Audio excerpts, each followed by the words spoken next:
So India में 5G late होते होते फाइनली आ चुका है और ऑलमोस्ट आप कह सकते हो कि एकदम ऐसे दरवाजे पे खड़ा हुआ है, दरवाजा खोलना बचा हुआ है और जैसे इंटर करेगा बहुत सारी कंफ्यूजन के साथ आ चुका है 5G networks in India। तो इस वाले वीडियो में आपके सारे कंफ्यूजन का आंसर मैं बहुत ही सिंपल वर्ड्स में देने वाला हूँ और अगर फिर भी दूर नहीं होता कंफ्यूजन तो आप कमेंट कर देना, उसका भी रिप्लाई देने का कोशिश करेंगे हम लोग। सो 5G से रिलेटेड बहुत सारी न्यूज रिवॉल्व हो रही है, आपको बहुत सारी चीजें पता भी होंगी। जैसे 4 बिग प्लेयर्स हैं यहाँ पे, जियो, एयरटेल, वोडाफोन आइडिया और एक अडानी भैया। अब अडानी भैया बस मजे लेने के लिए आए हैं, क्योंकि अगर आपको ऐसा लग रहा है कि सिम विम लॉन्च होने वाला अडानी का, कुछ भी नहीं आएगा। सिंपली गवर्नमेंट ने बोला था कि 5G ऑक्शन जो हो रहा है उसमें टेलीकॉम कंपनी के अलावा भी लोग पार्टिसिपेट कर सकते हैं, जिनके पास था पैसा उन्होंने कर लिया। तो सबसे पहले बात करेंगे पैसे के बारे में, और पैसे की जहां बात आती है भाई वहां आता है रिलायंस। इनसे ज्यादा पैसे किसके पास आप लोग को नहीं मालूम होगा भाई। किंग अब्दुल राशिद मेरा भाई है, वो उधार लेता है इनसे। तो टोटल ऑक्शन में आपको 1.5 लाख करोड़ रुपया भाई इन्वेस्ट हुआ है और सारा का सारा 5G बैंड्स को खरीदा गया है। तो सबसे कम इन्वेस्टमेंट गया है 212 करोड़ का अडानी ग्रुप के थ्रू। उसके बाद वोडाफोन आइडिया ने 18,799 करोड़ खर्चा किया है। उसके बाद एयरटेल ने 43,084 करोड़ खर्च किया है यहाँ पे। और भाई जियो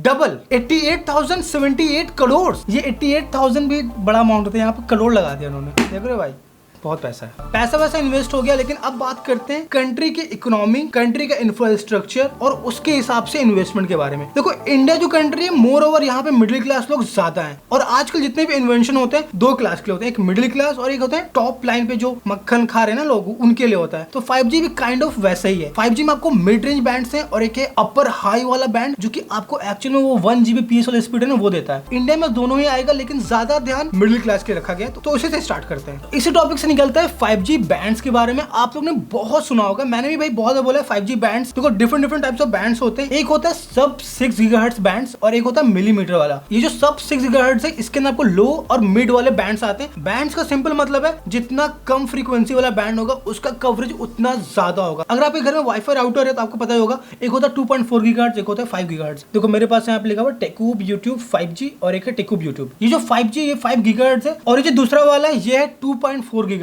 तो जितना ज्यादा गीगाहर्ट्ज उसका स्पीड बहुत ज्यादा, लेकिन उसका कवरेज कम रहता है। तो राउटर जो रेंज फेंक रहा है भाई 2.4 वाला ज्यादा कवर करता है, 5 वाला कम करता है, लेकिन 5 की स्पीड डबल आती है। तो इसी से आप समझ सकते हो जितना कम मेगाहर्ट्ज उसका कवरेज उतना ज्यादा, लेकिन उसकी स्पीड उतनी कम। तो मैंने जो आपको मिलीमीटर रेंज बताया था उसका रेंज शुरू होता है 24 गीगाहर्ट्ज से और ये जाता है अप टू 40 तक। फ्यूचर में और ज्यादा हो सकता है डेफिनेटली, लेकिन इसका रेंज डेफिनेटली कम रहेगा और इसमें आपको एक्चुअल 5G स्पीड आएगा, जो कि इंडिया में वास्टली पॉपुलर नहीं होने वाला है अभी। तो अब बात करते हैं लो एंड मिड रेंज के बारे में, कि जितने भी आपके 5G फोन्स है भाई, 5G हर जगह लिखा रहता है भाई, इन सभी के अंदर मिड वाले बैंड्स ज्यादा आते हैं। आपको पता होगा, मैंने बहुत सारे वीडियो में मैंने बोला है N78 और N77 वाला बैंड ही इंडिया में ज्यादा पॉपुलर होने वाला है, और वो सच बात है। N77 का जो रेंज आपको जाता है 3300 से लेके 42 मेगाहर्ट्ज तक, और N78 का 33 मेगाहर्ट्ज से लेके 38 मेगाहर्ट्ज तक जाता है ये। तो यही वाला ज्यादा पॉपुलर होने वाला है और इसकी स्पीड आप कह सकते हो इक्विवेलेंट टू 300 to 400 Mbps आएगा आपके मोबाइल पे भाई। वैसे एक बात और, 1000 megahertz is equal to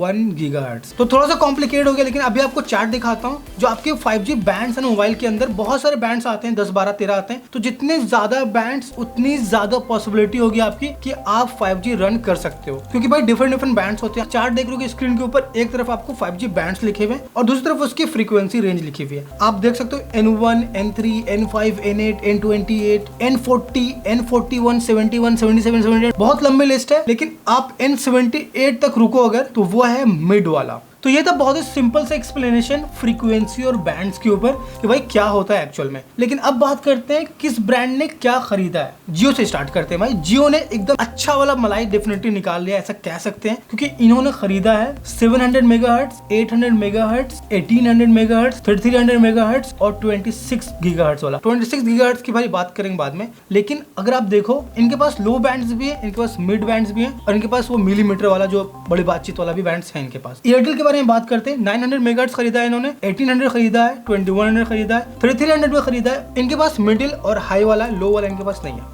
Vodafone और आइडिया ने भी खरीदा है भाई 1800 मेगाहर्ट्ज, 2100 मेगाहर्ट्ज, 2500 मेगाहर्ट्ज, 3300 मेगाहर्ट्ज और अगेन 26 गीगाहर्ट्ज, जो कि भाई बड़ी बातचीत है। और अडानी ग्रुप ने बस 26 गीगाहर्ट्ज खरीदा है क्योंकि ज्यादा स्पीड लेकिन सस्ता दाम था उसका। लेकिन जो कम फ्रीक्वेंसी थी जैसे कि 700 मेगाहर्ट्ज जो कि जियो ने खरीदा है, उसका प्राइस भी काफी वास्ट था।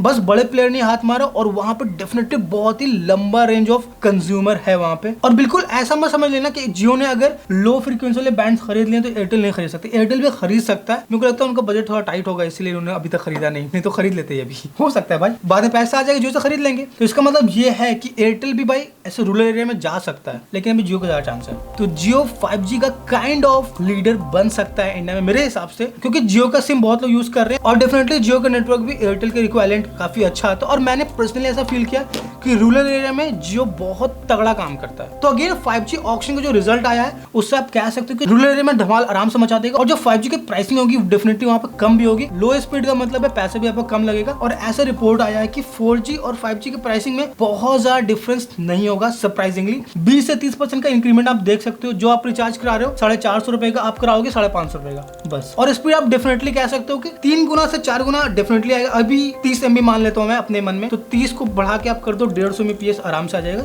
लो वाले पे। लेकिन वो लोग जो भाई वाईफाई यूज कर रहे हैं, मेरे को लगता है उनके लिए बहुत ज्यादा इंपैक्टफुल नहीं होने वाला है, क्योंकि हम लोग ऑलरेडी भाई घर में 300 Mbps यूज कर रहे हैं। बाहर निकलेंगे तब शायद इंपैक्टफुल होगा। तो थोड़ा सा इमेजिन कर लेते हैं दोस्तों, मेरे पास एक 5G फोन है जिसके अंदर 3 बैंड जरूर है, N5, N8, N28। आप तीनों का फ्रीक्वेंसी देख सकते हो, सस्ता वाला है, ठीक है। और मैं एक ऐसे एरिया में हूँ जहाँ PI वाली फ्रीक्वेंसी है, तो मेरे फोन में 5G चलेगा। मेरे नेटवर्क के पास वो वाला बैंड है, उन्होंने खरीदा है भाई, और मेरे फोन में वो बैंड सपोर्ट कर रहा है, तो मैं 5G रन कर पाऊंगा। लेकिन अगर वहीं पे मेरे पास एयरटेल का सिम है या वोडाफोन का है तो भाई नहीं हो पाएगा। वहां पे ऑटोमेटिकली आपका फोन 4G पे स्विच कर जाएगा। तो ये वही वाला केस है भाई कि नेटवर्क नहीं आ रहा है। हम लोग अभी भी झेलते हैं भाई, बहुत जगह पे नेटवर्क नहीं आता है। तो मेरे हिसाब से जियो का सिम लेना थोड़ा सा सिक्योर रहेगा 5G के लिए, क्योंकि इनके पास जो वास्ट कवरेज ऑफ नेटवर्क आ सकता है। लेकिन सपोज करो एयरटेल भाई इंफ्रा पे काम कर लेता है बहुत अच्छा, मतलब कि टावर ज्यादा लगा लेता है, इनकी फ्रीक्वेंसी ज्यादा बढ़ा लेता है, क्योंकि इन्होंने भाई 4000 करोड़ बचाए हुए तो है। तो वो अगर इंफ्रा पे लगा देंगे तो इनके पास ऑलरेडी अच्छा बैंड है, हाई स्पीड भी दे पाएंगे और ज्यादा कवरेज भी दे पाएंगे उस हिसाब से। लेकिन इसकी पॉसिबिलिटी अभी रिसेंट टाइम में कम है, 1-2 साल के बाद अच्छा हो सकता है, क्योंकि इंडिया का जो पूरा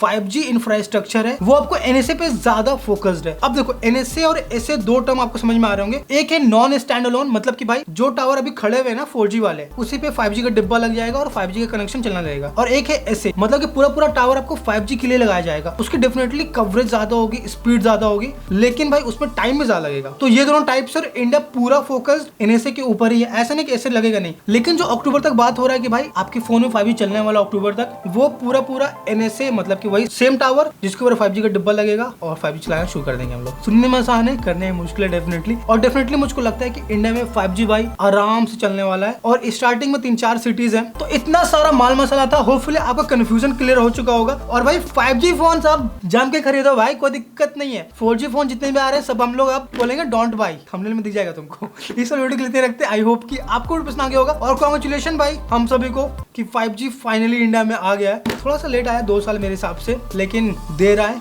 दुरुस्त आए। इस वीडियो के लिए थैंक्स फॉर वॉचिंग, बाय।